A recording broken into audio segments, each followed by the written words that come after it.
C'est un pays qui a connu des périodes très difficiles au cours des années 90, à peu près en parallèle avec ce qu'on a connu au Rwanda aussi. Il y a eu une mission de paix qui était gérée par une Canadienne sur place. Quel est le climat social où vous étiez? Il y a encore une cicatrice parce que la crise s'est terminée en 2005. La crise a commencé en 93 à 2005. Alors, 12 ans de guerre, ça laisse des traces encore. Là, il commence la reconstruction. Larvée, mais quand même, c'est ça, oui. Il commence la reconstruction des routes. Tu vois beaucoup de trous dans les routes. Puis la population est encore marquée un peu. Dans le sens?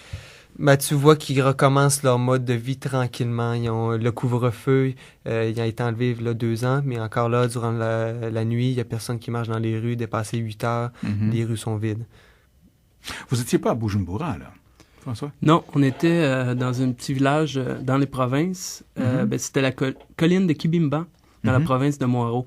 On a passé quelques temps à la capitale, qui est Bujumbura, en arrivant, histoire de régler tous nos détails. Puis après ça, on s'est dépêché d'aller sur place pour commencer notre projet.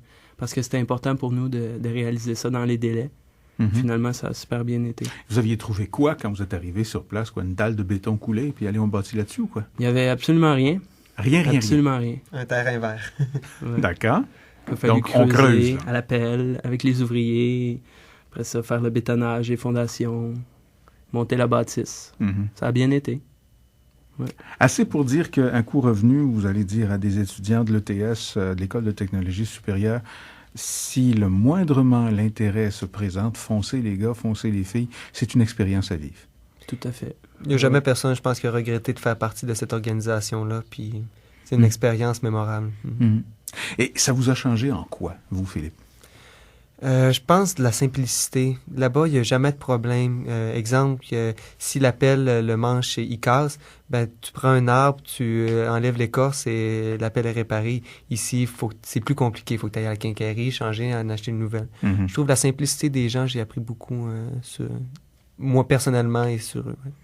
Et vous, François? Moi, c'est surtout la façon de voir les choses des gens là-bas qui m'a marqué. Et puis, quand je suis revenu ici, je me suis rendu compte que c'était complètement un autre monde.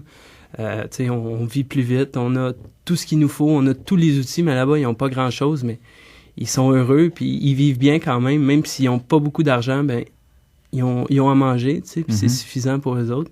Et puis, ils sont super accueillants, aussi dans les relations humaines. Ici, peut-être, c'est un peu plus froid, on est toujours pressé, on n'a jamais le temps, mais là-bas, on le prend, le temps. Puis, c'est ça. C'est une notion qui est très élastique, le temps, quand on décide de le prendre et qu'on ne se laisse pas mener par le temps. Mener un projet comme ça, par contre, le nerf de la guerre, c'est les sous, l'argent. Comment est-ce qu'on finance un projet de même? D'abord, le financement de la maternité, d'où venait l'argent? Et votre voyage, vous, comment vous avez financé ça? Le montant, c'est un montant global qu'on a réussi à amasser autour de 80 000. Il y a une partie qui vient de commandites, de l'école.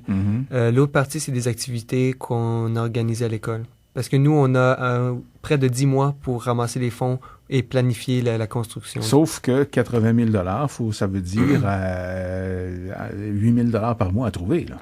Oui, c'est beaucoup de travail. On travaille environ, nous c'est bénévole, on travaille environ 10 à 15 heures par semaine minimum sur le projet, en plus de nos études à temps plein. Donc c'est des lave-autos, c'est faire des emballages dans des épiceries, c'est solliciter des compagnies, puis ainsi de suite. C'est surtout de la sollicitation de compagnies. C'est ça, on cible certaines personnes, parce que comme l'organisme, ça fait 15 ans que ça fonctionne, le prix ici, il y a quand même une banque de donateurs qu'à chaque année, on les sollicite, puis eux, ça leur apporte quelque chose justement de donner à notre projet. Il y a beaucoup de groupes religieux qui nous ont donné, aussi beaucoup de compagnies qui s'impliquent, compagnies d'ingénierie qui sont impliquées à l'école. Donc, la majeure partie du financement, c'est vraiment les commandites. D'accord. Et quand on dit commandite, ça, c'est pour commanditer pour la construction aussi, parce que il faut la payer, la bâtisse, là, c'est ça. Donc, vous avez financé et construit en collaboration avec des Burundais cette maternité où, présentement, aujourd'hui, il y a des enfants qui naissent, il y a des médecins, des infirmières qui travaillent, et il y a des mamans qui sont là et qui sont soignées. Ça fait du bien au cœur. Oui. Mais on sauve beaucoup. Avant, il était obligé de marcher 12 km pour aller accoucher. Maintenant, on sauve beaucoup de distance, puis les cas lourds sont pas obligés de les transporter en voiture. Qu'est-ce qui sauve du carburant pour aussi faire d'autres choses. Si je comprends bien, le PRICI, le programme à l'École de technologie supérieure de coopération internationale, il va y avoir des programmes l'année prochaine. Oui. Ben justement, la nouvelle équipe a été formée. Et puis eux, ils sont à la recherche d'un projet. Ils ont été formés, je pense, en novembre. Pendant que vous étiez là-bas. C'est ça. Puis là, nous, on revient, on les rencontre. Et puis, c'est certain qu'ils ont des questions parce qu'on a passé par les mêmes étapes qu'eux. Le choix du projet, comment fonctionner pour trouver l'argent. Donc, parlant d'argent, éventuellement, quand vous serez ingénieur reçu, que vous aurez votre petite bague sur l'auriculaire, les gars, j'imagine que vous allez devenir donateur, vous aussi. Oui. Il y a de fortes chances. Oui. François Bergeron, Philippe Hudon, tous deux étudiants de l'École de technologie supérieure, ont participé à la construction d'une clinique de maternité au Burundi. Merci d'être passés à Tam Tam, messieurs. Et Merci bravo. Beaucoup. Merci beaucoup. Au revoir.